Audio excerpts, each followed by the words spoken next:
What's up everybody, April Dunnam here. In this video, I'm going to cover something that's pretty pertinent right now, and that's how to convert your SharePoint 2010 approval workflows to Power Automate. For those of you who don't know, Microsoft recently announced that effective November 2020, unless something changes after the time of this video, SharePoint 2010 workflows will be turned off for SharePoint Online. So if you're on SharePoint Online, it's vital that you start moving over all of your SharePoint 2010 workflows to Power Automate. This doesn't affect anyone that's on SharePoint on-prem, and it doesn't affect SharePoint 2013 workflows, just SharePoint 2010 workflows. And I'll provide a link in the video notes to the article that walks through this announcement and the impacts of it. But my goal with this video is to show one of the most common use cases for SharePoint 2010 workflows, and that's the built-in approval workflow. So I want to walk through how that approval workflow looked in SharePoint 2010 workflows, and then how you can recreate that with Power Automate. And it's really important to understand too, there's no migration option. You can't just say, click a button and convert your SharePoint 2010 approval workflows to Power Automate. So it will be a recreate process. So my goal in this video is to show you how you can recreate those SharePoint 2010 approval workflows in Power Automate. All that and more coming up.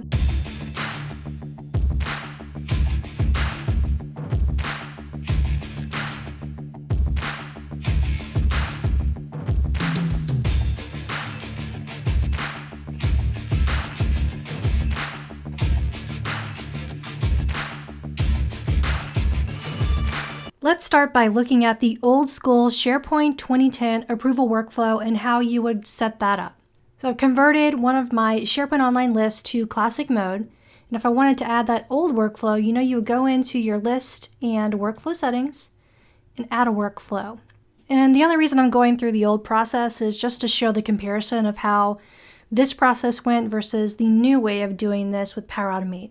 So we would select the workflow from a list of templates. So you have the approval SharePoint 2010 workflow here, and you give your workflow a name.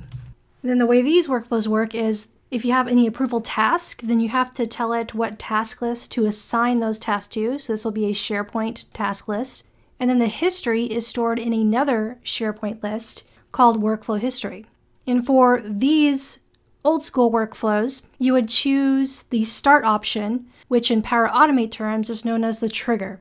So you could choose for this to be a manual process, meaning anyone that's authenticated and has edit permissions can kick this approval workflow off manually, or this can be kicked off instantly when a new item is added or when an item changes.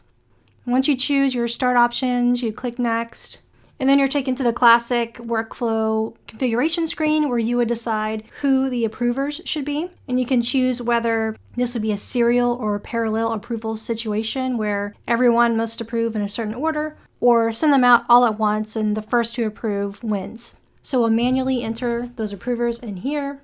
The request is the actual body of the approval. And then you can configure things like the due date, the duration. And then we have some additional control below to choose whether this workflow should stop once the first person rejects it. And if we're using this for a document approval scenario, we can control if we need to cancel this workflow if that document is changed before the approval is complete. And then we can also specify to utilize this particular approval workflow for content approval on the SharePoint list. So this is how the setup piece went for the classic approval workflow.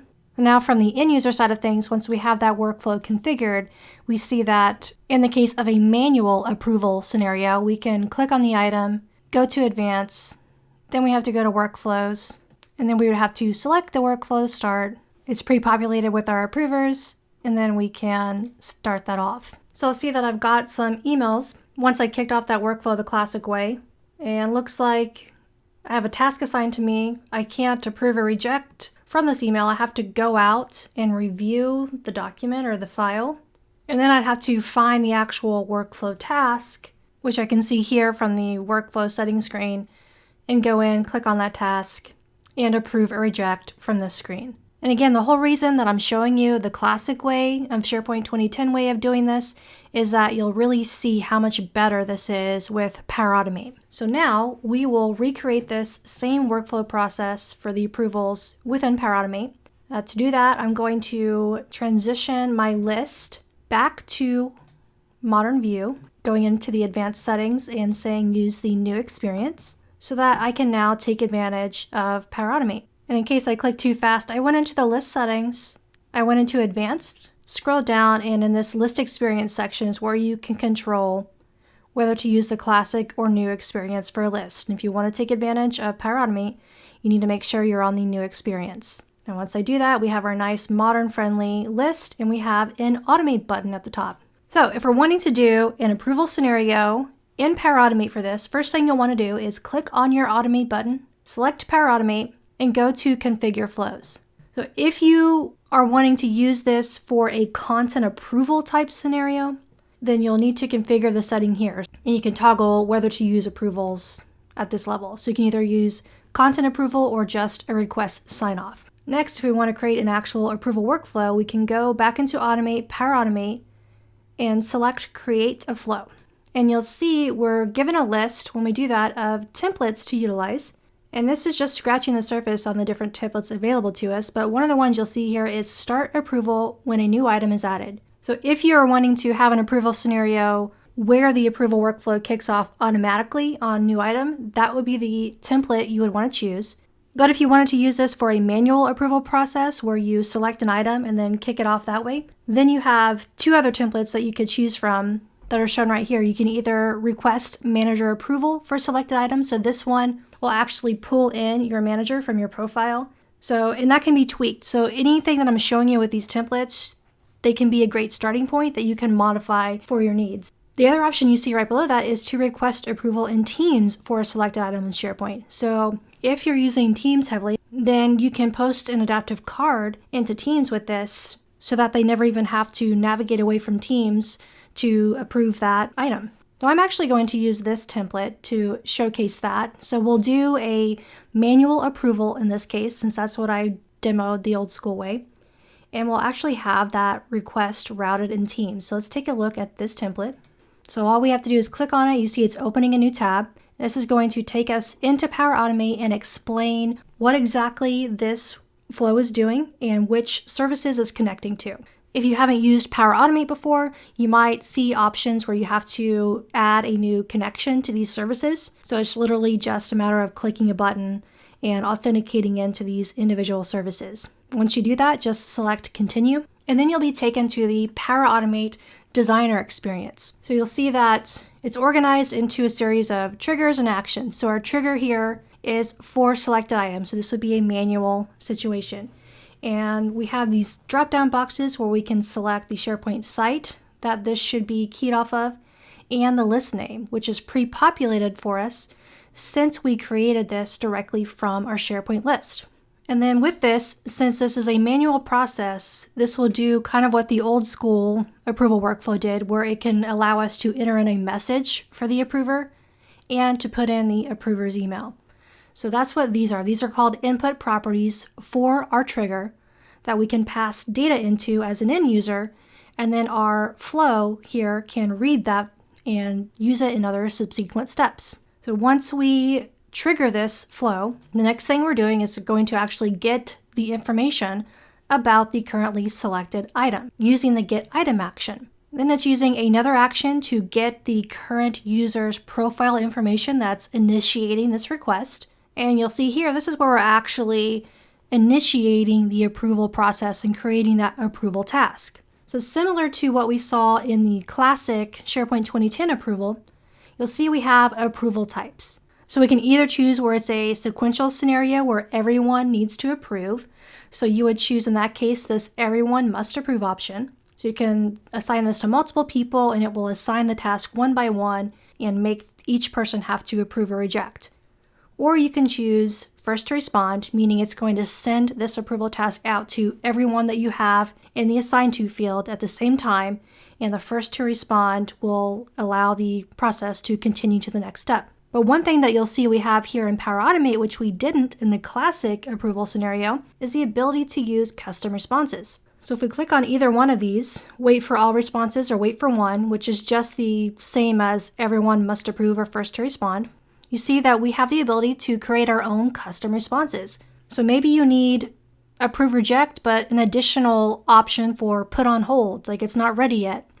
You can add that as a custom response here. For the sake of this demo though, let's just keep it exactly how we did in our classic example. So we will do approve reject, everyone must respond. And then all we have to do is fill in these properties. So the title will be kind of like the subject line in the email really for this approval. And you see we can just freely type in here, but we also have the ability to use what's called the dynamic content window. This is going to take any outputs from the previous actions up here and allow us to use those and pass them in into the title, for example. So if I wanted to pull in details about the request, I can scroll through this dynamic content list, and you see it's organized by what the action name is. So if I see get item here, that matches to this get item of my SharePoint list action. So I can choose, say, the title of the request and pull that in into my subject to get a little bit more context. And then for the assign to, I'm just going to hard code that to myself for now. And you see as I start typing, it has suggested people and I can see my name there. So all I have to do is select that. We also have the ability to use that dynamic content. So if I click add dynamic content, I could pull a value from our list item as well. So if I had an approver field or something, I can pull that into here dynamically. In this switch to basic mode, it just toggles back and forth from you're using dynamic content or you're using this freeform typing to find users from Active Directory. Details is just kind of like the body of the request, so you can put in more information here. So you might want to highlight additional information from the list so that they don't have to go out and click on the list item and can kind of see it all in one place. And one of the things I love about dynamic content is it has a search feature. So if I know I wanted to get the created by name, for example, for this, I can use that and just easily search. And then item link and description. So if you want to give them a link back to the item so they can see the full details, you can map that to the link to item property from your list in this case, so that they can get back to that and see the full details. So that's the approval task itself. And with these approvals, unlike SharePoint 2010 approvals, where it adds that into a SharePoint task list, this is going to use the built-in approval engine within Power Automate. And we'll take a look at that here in a second, what that's going to look like once we save this and walk through the process. And what's happening down here is it's checking to see the approvers that you have assigned to in the previous task. And it's going to loop through those because since we could assign this to multiple people, and it's going to post an adaptive card to those people using the Flowbot. So the Flowbot is part of Microsoft Teams and allows us to post messages to Teams from Power Automate. So you can see it's already pre-populating some information for us for the recipient and the message based off of what we have filled out here. And then we have a fail-safe here on the right. So if for some reason it couldn't find the approver that we listed, we'll get an email as the person who created this flow letting us know that there is an error. So once it goes and assigns the task to the person in Teams, then we need to wait for the outcome of the approval. So that's what's happening there. And then finally, we just have a condition where we're checking to see if the outcome of this approval task is approved. Then we're going to loop through and inform the person that submitted this request that it was approved via a message in Microsoft Teams. And then do the same if it was rejected, just with a little bit of different text in the body. And the cool thing is here, I've kind of tried to explain the different pieces, but you really don't even have to know or even thoroughly understand everything that's going on here because it filled in all of this stuff for you. You really just have to know at the bare minimum how to click around and fill in some approval information really to get this up and going. So I'm going to save this and now we'll run it through as a user using it to see what the experience looks like. So if we go back to our SharePoint list and select one of our items that we need to get approval for, we can click the dots next to the item we want to get approval for, select the Automate tab, and we'll see the newly created approval workflow right here as an option. So all we have to do is select that. it's going to pop up a window on the right-hand side. So unlike the old way, you know how it took us away from the list? We're still here on the list, and we can just click continue past this initial point. And then now, since we're requesting approval, we can put in a message. This is that input properties that we saw in the trigger. And then we can put in an approver here. I'm going to make myself the approver so I know this will get approved. And we'll just select Run Flow. And we get a nice message that this has started. And now as the approver, I should have a message in Teams. So let's open Teams. Let's see on the chat tab, I have a notification. And here's that adaptive card from our Power Automate approval we created, asking me to please approve or reject this request. It's pulling in who requested it, the date that they requested off. I have a link back to the item, so that's going to open the item in my SharePoint list. And you'll notice what we can do directly from here within Teams. We can select approve or reject. So I don't have to navigate away, go to some SharePoint task list, find the task, select approve. I can do it all in line. Click submit, and then you'll see, since I was also the requester of this, that the Flowbot posted back after I approved that, letting me know that it was approved. That was the manual way, so if we wanted to do the automatic when a new item is created, we could go back to our list, click the Automate tab, go to Power Automate and create a flow, and this time we can just start with this Start an Approval when a new item is added option instead. Again, we'll take us back to Power Automate, and we can validate what connectors and services it's connecting to, click Continue, and it pre-populates and fills out all this information for us. This particular template even pre-populates some of the item link and description in the approval task, which is pretty handy. All we have to do is give it the assigned to information. And this one's a little bit more simple since it's not using Teams, and instead it is using email like your traditional SharePoint 2010 approval workflows would. And it's just checking the outcome of the approval, so whether it was approved or rejected. And if it was approved, send an email back to the creator. And if not, send one back letting them know it was rejected. So again, pretty straightforward. All we had to do was put in the assigned to. Now we can click Save. And let's walk through adding a new item.